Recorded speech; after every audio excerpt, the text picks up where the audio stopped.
All right, guys, we're going to take a look at the June 15, 1994 issue of Muscle and Fitness. We already looked at this. I'm sorry, Muscle and Fitness and Flex. Excuse me. We already looked at this. Did a video a little bit earlier, about a month ago. We're going to skip ahead. I already showed the first part of it. There's a picture of Frank Zane and Arnold drinking a protein shake, and there's a picture of Arnold probably when he was the what is it? On the President's Council of Physical Fitness on his Harley. But anyway, this is just an article about dieting, and obviously back then things were a little different. The rules are basically the same, of course, but things have gotten a lot more sophisticated. We have a lot better nutrition nowadays. There's a pretty good picture of Arnold back in '74, I believe. And some advertising, more advertising. Yeah, but I wanted to take a look at this feature right here, which is his Arnold talks about his methods of chest development. And here's obviously side chest, which undeniably Arnold had very massive and well developed pecs. There really isn't any argument to that. Here's a picture of him doing incline presses on a Smith machine, and I think this is the same picture we saw earlier in the magazine with Joe Weider. Could be a different one though. Looks a little bit later. Anyway, so of course here's Arnold doing dips, and he's got a weight, a dumbbell, attached, and of course Arnold doing his dumbbell flies, which he believed those were absolutely necessary in order to build a massive set of pectoral muscles, or pectoral muscles as he likes to call them. And then I guess he says in the article that cable crossovers, he didn't do those until a few months before contest time. And if we look, I think, and then of course pullovers. He did dumbbell pullovers, cross bench style. So as you can see, he did an extreme range of motion. But it worked for him, so who's to say? But he's got, let's see, what does he got here? So he does 1 incline press, 5 sets, 8 to 10 reps. 2 bench press, 5 sets, 8 to 10 reps. 3 flies, 5 sets, 8 to 10 reps. And then 4 cable crossovers, 5 sets, 10 to 15 reps. So 5, 10, 15, 20 sets for chest. And in the article, he likes to talk about how he prioritized, he used the quote priority principle to to increase the size and development of his pectoralis major muscles.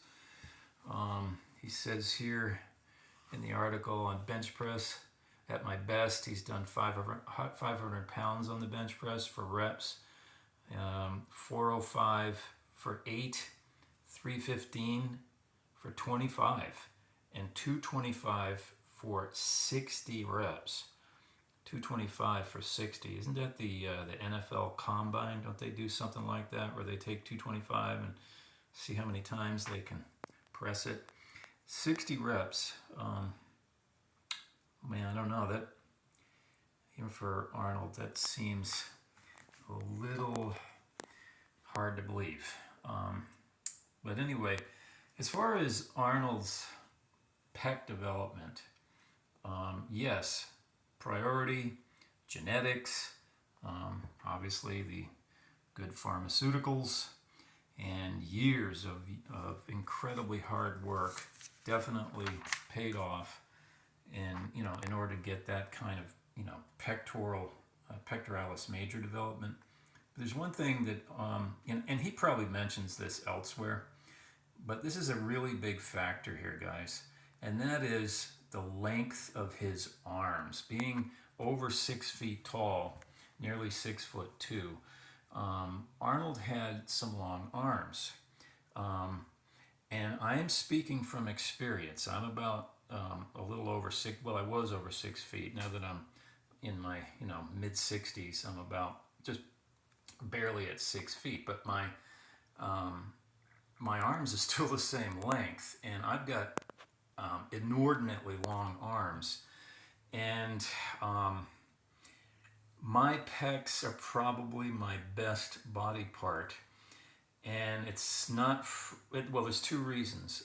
One, I have an incredibly long sternum, so that the sternal attachment, like Arnold, is, really, really long. Okay? And then the other thing is I have even longer arms than Arnold. And when you put that much stress having to overcome what is basically a leverage disadvantage, you can see here he's bending the arms quite a bit to absorb some of that leverage disadvantage. And of course I do too whenever I don't do this exercise anymore because my shoulders won't tolerate it. But when you combine a very large origin of the muscle, the sternal origin, and of course up onto the the collarbone, the clavicles, and I have normal amount of length to my clavicles, but that's not the issue. It's the sheer just size of the attachment, the origin attachment, and then when you combine that with the leverage disadvantage of incredibly long arms, you end up with there's a good picture of just what I'm talking about. He's got a pretty long, he's a tall guy, so he's going to have I have even a longer sternum than Arnold does, and I'm not quite as tall as he is because I have terrible structural proportions. He's got better than I do by a mile. But anyway, those terrible proportions with my long arms and really long and large sternum has allowed my pecs to be pretty much my best body part, because you're just, even with light weight on, a barbell bench press, the effort that it takes, and also I forgot, the range of motion that you end up having to push the weight through from, if you, of course I don't anymore, but if you come down to where it touches your pecs or your sternum and then push it back up, it's a long range of motion when you have long arms, and if you're over 6 feet tall like Arnold and I are, or I was, or he was. But anyway, so it's just an interesting look at some of the old photographs in here, and we'll come back on a separate video and do his shoulder routine, and I'll talk about some details about that as well. Anyway, thanks for watching.